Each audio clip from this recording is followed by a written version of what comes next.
Bloody hell, that was very loud. Hi, Hinsters. Welcome back to the channel. And if you're new, welcome too. I've just got back from work, so I'm going to enjoy some Hana Awaka sparkling yuzu sake because I like citrusy drinks. And I deserve it. Okay, so Mercury in Libra.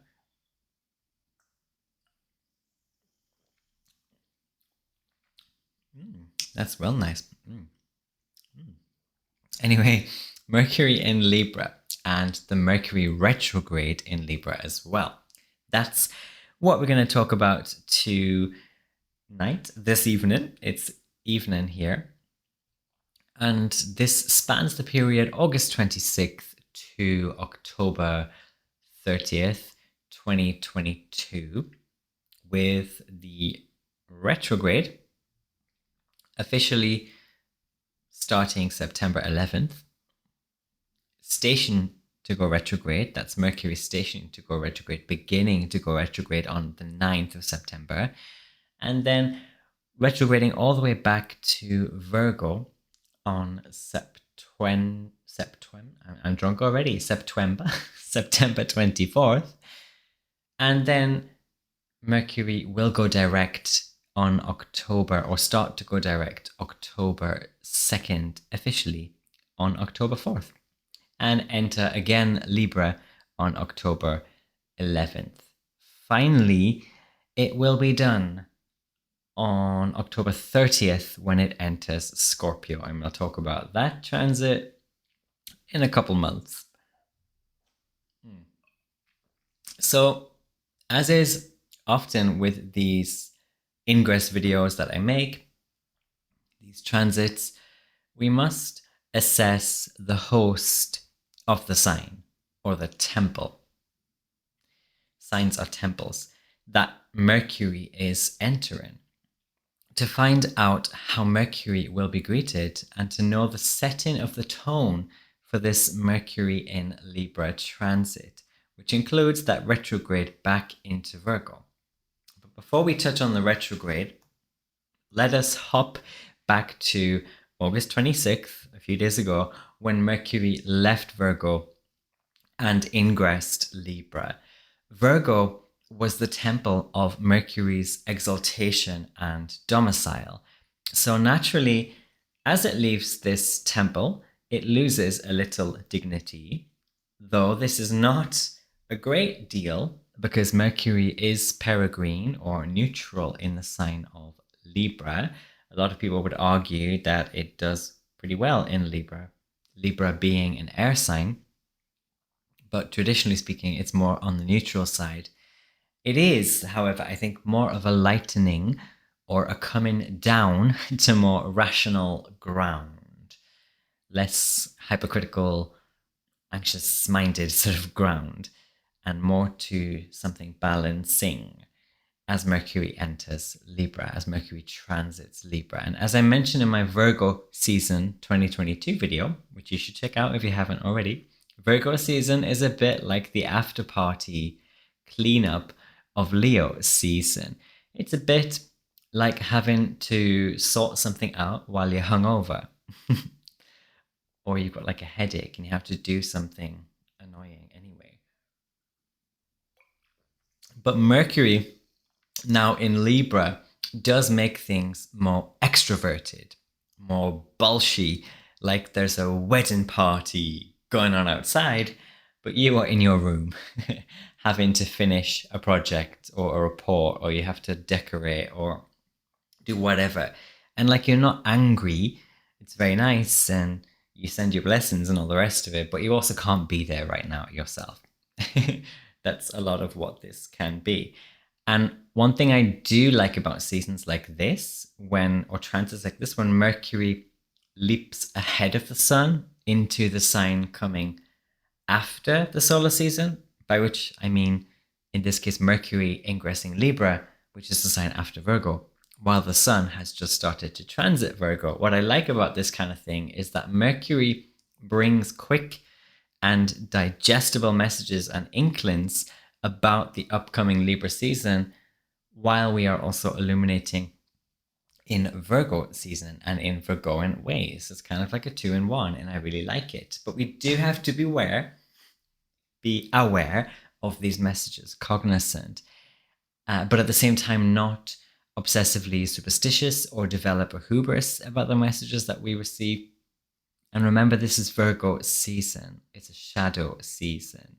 The sun going through Virgo provides us with Virgoan illuminations and realizations for the next month. But what about Mercury then? Ingressing Venus's temple of cardinal air, Libra. Well, at the time of the ingress, Venus was in Leo, conjunct the moon. So we have two benefics here, channeling energies back to greet Mercury with warmth as Mercury kind of steps down a little bit into the sign of Libra out of Virgo. But there's wisdom here as well. It isn't simply a showering of nice words, it's a sort of humbling wisdom passed on about lessons pertaining to other people, pertaining to oppositions, pertaining to the topic of the ostracism and quitting tendencies of other people, and what that might mean for us and our spiritual experience. Saturn, then, also let's talk about Saturn briefly. Saturn was retrograde and exactly opposing Venus when Mercury entered Libra. So we need to first see where Libra is in our natal charts. But the theme of blind pride and a prioritization of how we think or rationalize things will either make or break something in the house where we have Libra. Libra season, which is a cardinal season, just like Cancer season, which was the last cardinal season we had, it is similar to Cancer in that they are both controlling the direction of things put forth. With Cancer, it's feeling that's being put forth, and with Libra, it's reason. So Mercury is here to tell us, prematurely perhaps, that our reason or our idea needs to be slowly put forth, assessed carefully, while forging full steam ahead. It's a bit tricky and requires a maturity of spirit. But the good thing for those of us who struggle with this required maturity is that we are in Virgo season now, a season which favors small adjustments and listening and receiving information. Mercury feeds to us from Libran futurity the beautiful image, and the presence of Virgo feeds to us which parts of this exactly are a beautiful lie. So it's very good for figuring things out. We often can't help ourselves in certain situations and dynamics when it comes to certain things, but Virgo season always permits a chance to make a change or two that will be better for our spiritual experience in terms of snipping out one or two unhealthy things of our mind, snipping them from our mind and from our application of energies. Now, during this long period of late August to late October, I feel there will also be a thing or a person set to really irritate us or challenge us, with Mars and Gemini trining Mercury in Libra at the ingress. That kind of speaks some volumes for me as well. Yet this is like a necessary evil or something or someone that we begrudgingly put up with. Someone or something will poke at our pride and our nice things. Someone or something will be malefic. It's not simply malefic though, like a little imp. There's purpose to this impish energy. It's Gemini. It's a casting of the shadow side of our conceits onto the Libran aesthetic, which can sometimes be superficial. The Libran aesthetic can be like that. And I mean, Libra energy is often like this. And one moment we admire, just for example, one moment we love to admire the autumnal rush of colors in the northern hemisphere of the dying leaves on the trees, right? Libra is very much a season about death, by the way. But anyway, we love to look at the colors and the beauty and the sakura and all the rest of it. We love it. Sakura is more like spring. But you know what I'm saying. We love to admire the death of leaves and blossoms, taking selfies and writing poems and songs, whatever. And the next minute, we are stepping on those same fallen leaves or blossoms while we're on our way to work or to our date or wherever else. And then Mercury will definitely want us to play around with the aesthetic romance of Libran things. And please do not be surprised if the next few months get so full of gossip and drama that you find yourself booking a solo trip to the nearest national park. It will also, I think, bring lots of prejudgment energy. So be careful of this. Be careful not to judge someone, and breathe as well. In Libra season, breathe more. But with Mercury here, we're already getting these messages to breathe more before we make decisions or announce things. And be careful not to judge someone again or something before having assessed our own situation or the clarity of our own perspective. You know, sometimes our perspective is so cluttered that we need to take more time to sit and listen again, Virgo, and watch, Virgo, things, and to let things. Libra, by the way, is an excellent sign for listening. Libra heavy people, I find, tend to be so good at listening. But anyway, we'll talk much more about Libra later when Libra season approaches. But anyway, to let things unravel before reaching a judgment. This is what Virgo is always doing. The Virgo energies and archetypes. It's like juggling both this unraveling ritual and the urge to reach conclusive judgments. I suppose we can call all of this divine discernment before we reach the divine judgment. We must, of course, discuss the retrograde and the opposition that Mercury makes to and also retrograding Jupiter in Aries. I've made a couple of videos on retrograde topics in the past, which you may be interested in to explore if you want more deeply the essence of retrogrades. But for here and now, let's say that this retrograde will almost definitely have us winding back where we were in Virgo season. So we're kind of like in the future right now as I film this video, but kind of going to be winding back to something we were discerning.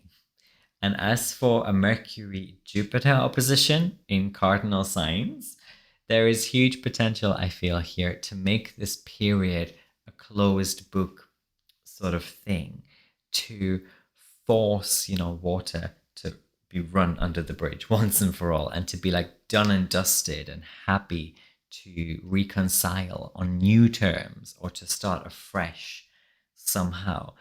But this type of opposition does require a wrestling between the bigger picture and the finer details of things, Mercury and Jupiter. And I do think that this time it is in the details as Mercury in Libra opposes Jupiter and eventually goes back into Virgo, which is the sign of Jupiter's detriment. Lofty ideas and grand visions will not really win here, at least not until the bricks and the mortar of things has sort of been certified. So yes, we come now back to Virgo, right? This shadow sign. We're being brought back here eventually. And some certain detail that is necessary for divine discernment and eventual judgment. I'll always remember actually how Amber Khan once described the Virgo to Libra transition. She's my favorite astro tarot reader. And how she said it's like Virgo handing over the sorted out wheat from the chaff, handing over the wheat to Libra, who will now take it and distribute it. And I think I'm para describing, but I think she described it something along the lines of Libra saying, Virgo, you're done. You're done with the sorting. Let me just take it. The season is arriving now. Libra season is coming. Let me just take what you've done and run with it. And, I think this transition usually is about needing to know when to stop fussing over this sorting and to sort of hand over the crop upon the deadline. However, in this particular unusually agitated Virgo season, and in this tiger year no less, it seems to be more about Libra having to give the crop back for further sorting, or Virgo having to chase after Libra with something small but vital that was missed or that needs to be distributed as well. More generally though, I think just to kind of finish this video, I don't know how long this is now, but more generally, Mercury in Libra offers exciting engagement with new talking points. And we're going to talk much more about this when we get closer to Libra season. But Libra is a great talker, and Mercury is the god of all that excites and titillates and, gets the mind going and the hands going. And there is a chance here to revitalize friendships and siblingships, and also the sign that regards those friendly but firm things we have to do or say. The sign will also become hopefully clear to us. So yeah, look out for all of that, and let me know where you have Libra in your chart, and let's talk about what kind of themes you might have coming for you this Mercury in Libra transit and Mercury in Libra retrograde. I love you very much, Hinsters. Do leave me a comment. I reply to them all. And oh, by the way, if you are a Virgo sun or Virgo rising, right now you can book a 50% off reading with me if you book your reading during this here Virgo season. The reading itself doesn't have to be in Virgo season, but you do need to book and pay to get that little discount. So I hope to hear from you if you are a Virgo, or if you know a Virgo loved one who might like a reading. Now's the season to get that discount. For all other inquiries and readings and services of mine, you can check out the description box below. I love you very much. That'll be that. Slán, and see you in the next one.